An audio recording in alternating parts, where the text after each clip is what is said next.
ना मुझे वेंटिलेटर मिला, ना मुझे ऑक्सीजन मिला। और मैं मतलब मौत बिल्कुल मुझे दिख रही थी मेरी माँ की, कि अगर मैंने कुछ नहीं किया तो मेरी माँ चली जाएगी।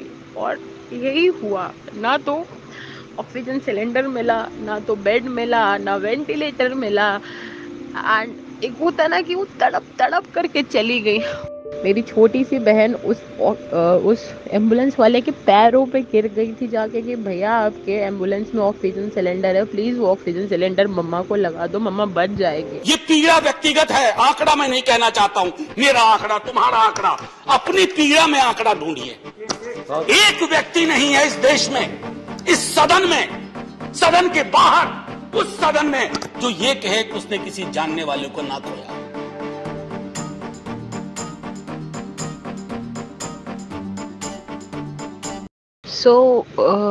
अगर मैंने अपनी माँ को बचाने के लिए क्या किया तो मैं थोड़ा सा बताना चाहूँगी कि हुआ क्या था। 20 तारीख को मम्मा योगा करके वापस आई और शी वॉज कम्प्लीटली फाइन, कुछ भी नहीं था। मतलब कोई खांसी नहीं, कोई ज़ुकाम नहीं, कहीं से मतलब एक सिम्टम्स तक नहीं थे। और 2 दिन बाद उनका वैक्सीनेशन होने वाला था। अचानक से लाइक उनको कुछ फील हुआ, थोड़ा सा ब्रीथिंग इशू हुआ मम्मा को। तो पापा ने ऑक्सीमीटर में चेक किया तो ऑक्सीजन लेवल जो था वो 87 था। मैं उस टाइम पे गुड़गांव में ही थी। मेरे पास फ़ोन आया पापा का कि मम्मी की तबीयत ख़राब हो रही है। मैंने कहा कि पापा एक काम करो, आप तुरंत इमीडिएट डॉक्टर के पास ले करके जाओ। हम गोमती नगर में एक हॉस्पिटल है, वहाँ लेके गए। उन्होंने बोला कि इनका ऑक्सीजन लेवल काफ़ी कम है। पापा ने बोला कि आप इनको ऑक्सीजन सिलेंडर मतलब ऑक्सीजन चढ़ा दो अगर कम है तो। डॉक्टर ने साफ मना कर दिया, बोले कि हमारे पास अभी इस टाइम पे ऑक्सीजन नहीं है, आप किसी बड़े हॉस्पिटल लेकर के जाओ। इमीडिएट फिर हम 3-4 हॉस्पिटल्स में लेकर के गए, कहीं पे कोई बेड अवेलेबल नहीं था। मीनवाइल मैं खुद एक वॉलंटियर थी। मतलब जिस दिन मम्मा की डेथ हुई थी तो जॉब के साथ साथ मैंने लोगों को बेड्स दिलाए थे। और लखनऊ में आपका फॉर्च्यून हॉस्पिटल में मैंने 2 बेड्स दिलाए थे। जिस दिन मम्मा बीमार हुई थी उस दिन मैंने शेखर हॉस्पिटल में वेंटिलेटर दिलवाया था। बट जब मेरी बारी आई तो मुझे ना ऑक्सीजन मिला, ना बेड मिला, कुछ नहीं मिला। मीनवाइल मैं, मेरा भाई, कोई ऐसा हॉस्पिटल नहीं था कि जिसके हमने दरवाजे नहीं खटखटाए।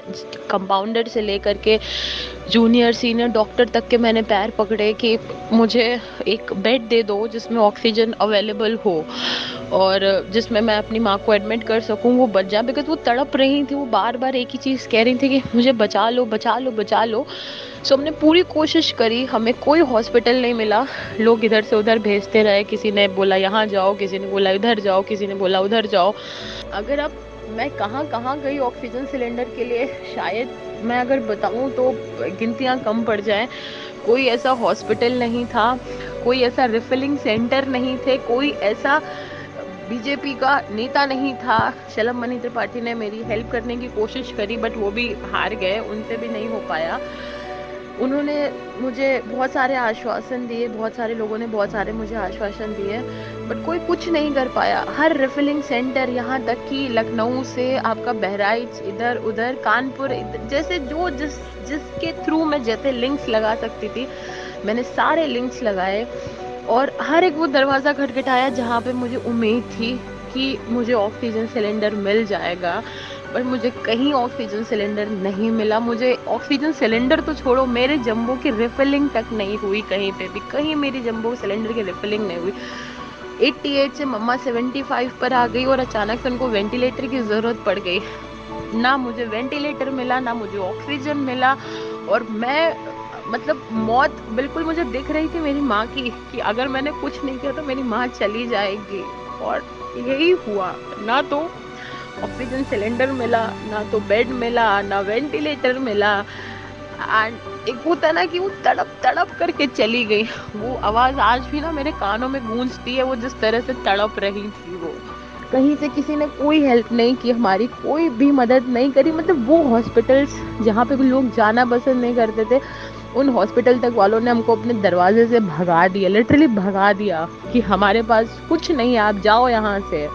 हजारों लोग मर रहे थे, सब मर रहा था, उसमें से एक मेरी माँ भी थी जिसको कहीं से कुछ नहीं मिला, एक मदद। और आई स्वेयर अगर मेरी मम्मा को थोड़े से घंटे और मिल जाते ना तो शायद हम उन्हें बचा लेते, बट इस ऑक्सीजन की वजह से मम्मा नहीं बच पाई। उनको ऑक्सीजन चाहिए था, उनको एक सपोर्ट चाहिए था, और अगर उनको सपोर्ट मिल जाता तो शायद मैं अपनी माँ को बचा लेती, बट कहीं से हमें कोई सपोर्ट नहीं मिला और किसी ने भी हमारा सपोर्ट नहीं किया। जब मैं वहाँ पहुँचती थी तो हर दूसरी फैमिली वहाँ पे रो रही होती थी, गिड़गिड़ा रही होती थी, भीख मांग रही होती थी कि भैया एक बेड दे दो, भैया एक वेंटिलेटर दे दो। हॉस्पिटल्स की कंडीशन इस तरह की हो चुकी थी, इस तरह की। हर दूसरा व्यक्ति जो था वो डॉक्टर्स के पैर पकड़ के खड़ा हुआ था कि मेरे फैमिली मेम्बर को बचा लो, मेरे परिजन को बचा लो, बट कहीं से कोई सपोर्ट नहीं मिला। लोग ऐसे, मुझे और जगह का तो नहीं पता, बट मैंने लखनऊ में देखा कि मौत का मेला लगा हुआ था। कैसे लोग ऐसे मर रहे थे जैसे कि कोई मेला लगा है, और हर दूसरा व्यक्ति मर रहा था, हर दूसरे व्यक्ति के घर से लोग मर रहे थे। उस टाइम पे छोटे छोटे से कैन चले थे, ऑक्सीजन कैन चले थे। वो कैन जैसे तैसे करके वो 300-400 का कैन 1200 रुपए में मिल रहा था, 2-2 हज़ार रुपए में इनफैक्ट कैन्स मिले हैं यहाँ पे लखनऊ में।